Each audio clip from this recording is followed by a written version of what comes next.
नमस्कार दोस्तों, स्वागत है आपका हमारे चैनल नीलकंठ ज्ञान में। प्रिय भक्तों, आज हम आपको श्री विष्णु हरि जी का मंत्र बताने जा रहे हैं। उसका अगर आप 108 बार जप या श्रवण कर लेते हैं तो आपको गंगा स्नान के बराबर फल मिल जाएगा।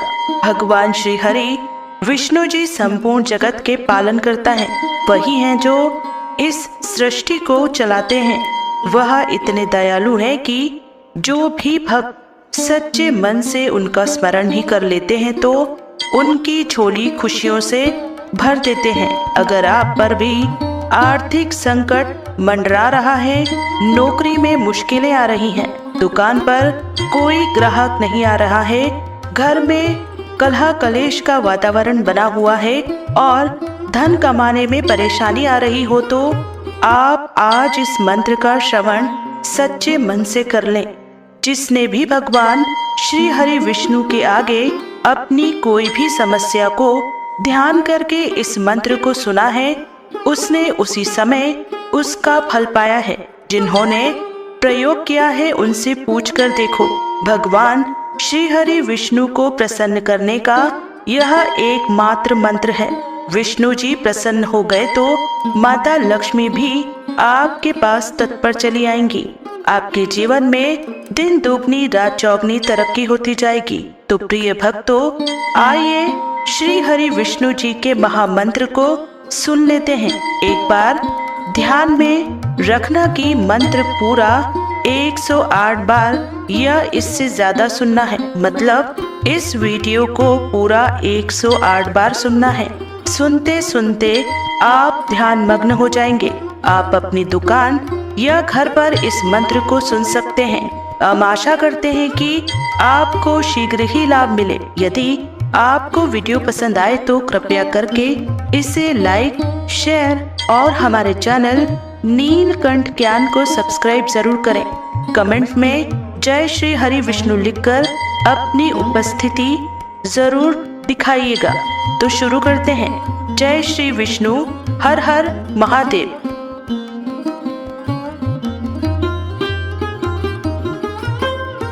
ओम गृणी सूर्याय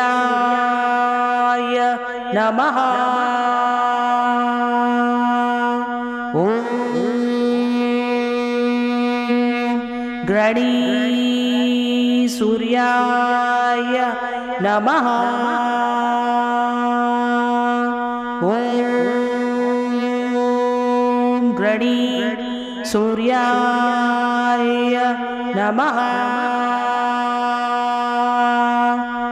ओम गृणी सूर्याय नमः। गृणी सूर्याय नमः। ओम गृणी सूर्याय नमः। ओम गृणी सूर्याय नमः।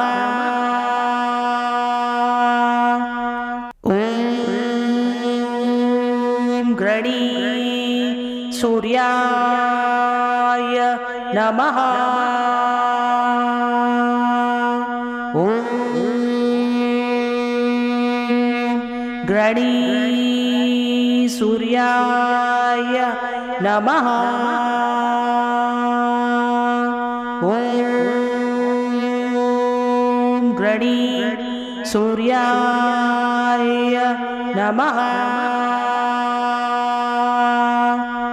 ओम गृणी सूर्याय नमः।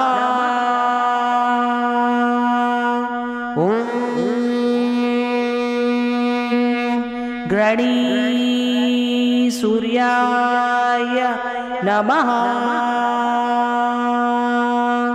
ओम गृणी सूर्याय नमः। ओम गृणी सूर्याय